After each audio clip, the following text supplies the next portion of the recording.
we're here with a special political emergency. Please stay tuned for the following. Ready? Let me go like this.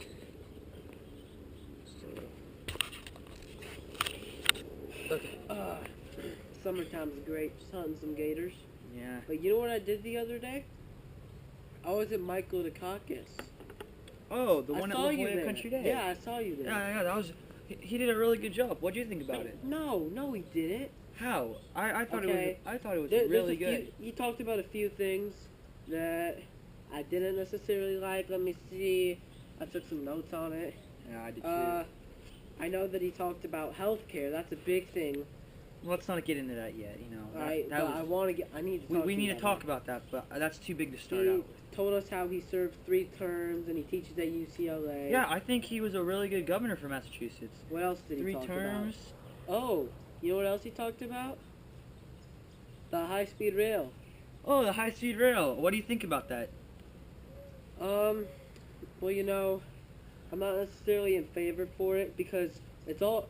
I feel like it's a lot about the money. Let me interrupt you really quick.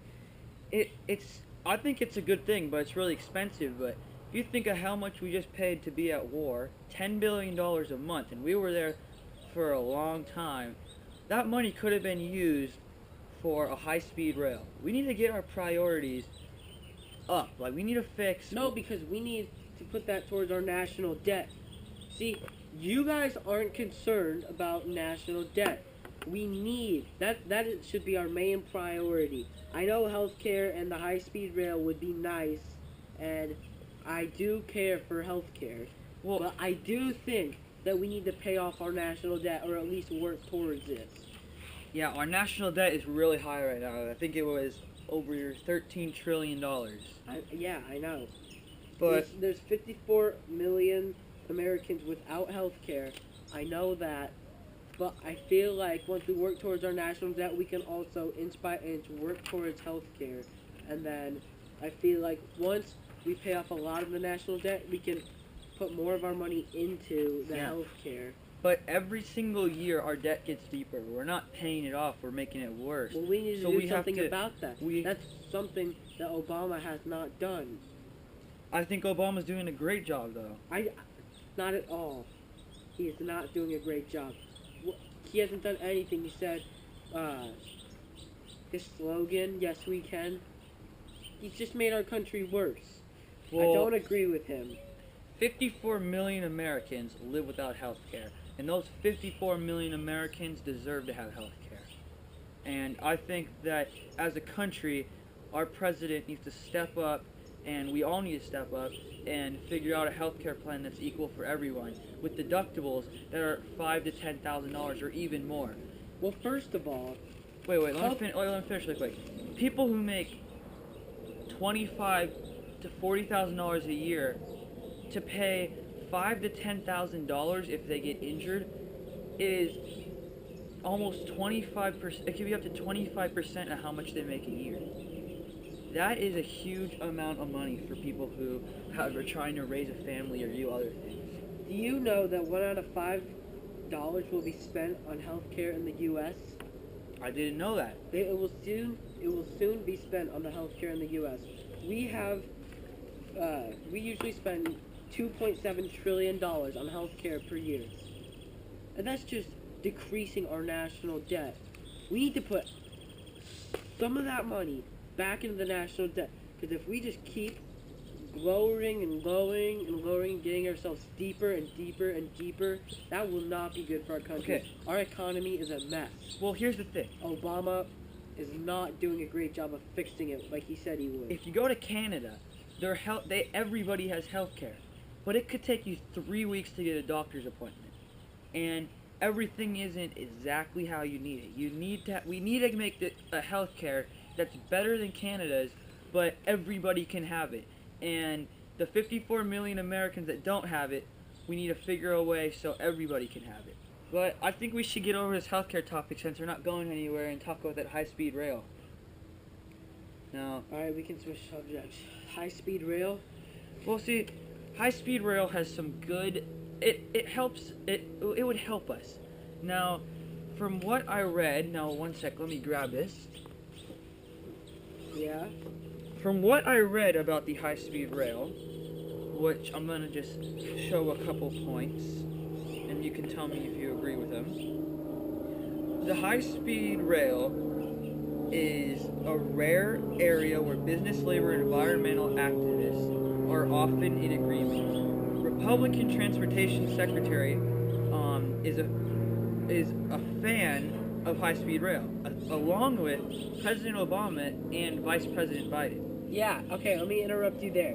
I do feel like a high-speed rail would be very nice for the people that can't afford to take an airplane or just getting around. It would be nice. But however, I feel like they need to get their priorities straight. Like Michael Dukakis, he favors the high-speed rail and mass transit. Well, that's because Listen. a high-speed rail is electric. It's electric power, so it's not hurting the It doesn't hurt the atmosphere. It doesn't pollute us.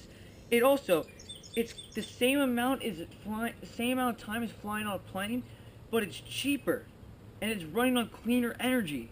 No, but listen. And there aren't security He concerns. favors the high-speed rail, which we can create in the future. He favors that over how much it costs us during war. Let me interrupt you there. As Michael Dukakis said, he wants to favor the high-speed rail. And I agree. I totally agree. Not over what I said. Okay, listen. It'll give more jobs to people. $10 billion People will have per jobs. We of war. could bring the job. 9 months of war has cost us. We could bring the $10 job rate billion, down. We could alright? bring the job rate $10 down. billion. All right. You know what kind of money that is? That is a lot. Just for us to put our soldiers at war. Okay. $10 billion. The U.S. I think jobless we- I think rate we need is to get our 8.3%. priorities straight. Is 8.3%. What's 8.3%? The U.S. jobless rate. What People's does that have jobs. to do with anything? If we get a high-speed rail, that would bring so many more jobs How? to the United States. How? Well, first off, you're going to need people working on the trains. We're going to need people building the train tracks all the way across the United States. So? We're going to need people designing it. They're going to bring in thousands and maybe even millions of people Okay, having that's new a jobs. big number. Okay. Millions is a big number. Hundreds No way. of thousands. Hundreds of thousands. Thousands. That's it. Hundreds. Thousands. No, because think of this. If a train has to travel from Maine all the way to San Diego, that is from the furthest point of the country all the way down to the bottom of the country. 90,000.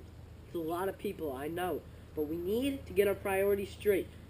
We need to get our priorities straight. I'm telling And you. I totally agree, but Then why are we we just need to- spending more money?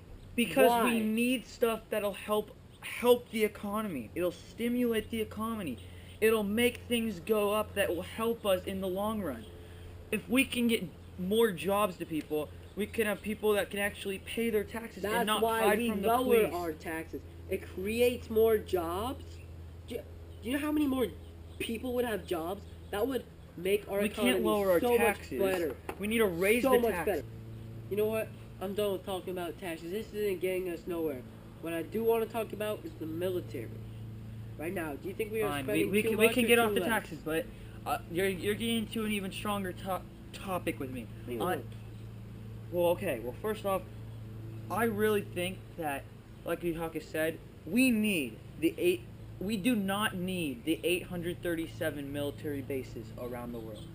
Those bases aren't doing anything. Why do we need our U.S. citizens in Africa or Japan? Why? Why are we doing that? To protect the world. 900 billion in defense funding per year.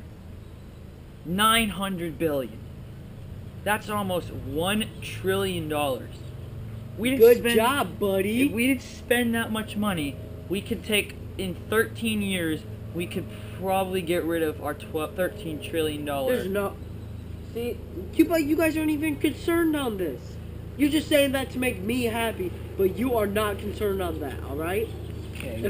What if we cut taxes, and then we spent more for the military? What if we did that? And then later we could pull them out. I think you're going. I don't think you're right. I'm sorry. I really. Then we can bring them back to America from across the world. Bring many of them home at least. We still need some around the world. Yes, we need this. We need a couple hundred military bases still. Maybe not all 800. Why do you think our military is the most dominant in the world? Because we have the most power. We have the most bases. We're the most located. That's why. Our locations are everywhere. But think of it this way. We would not let Russia put a military base in the United States. Yeah, I know we wouldn't. So that's why we need to have one in their country. To watch them, to make sure they're not playing anything about us. Yeah, thank you for saying my point. Alright? We need more military bases. No, we don't. Yes, we do. No, we don't. Then what are you Okay, trying to say? I'm done with this. Dukakis, your speech was amazing. This guy obviously has his facts What's wrong wrong. with you?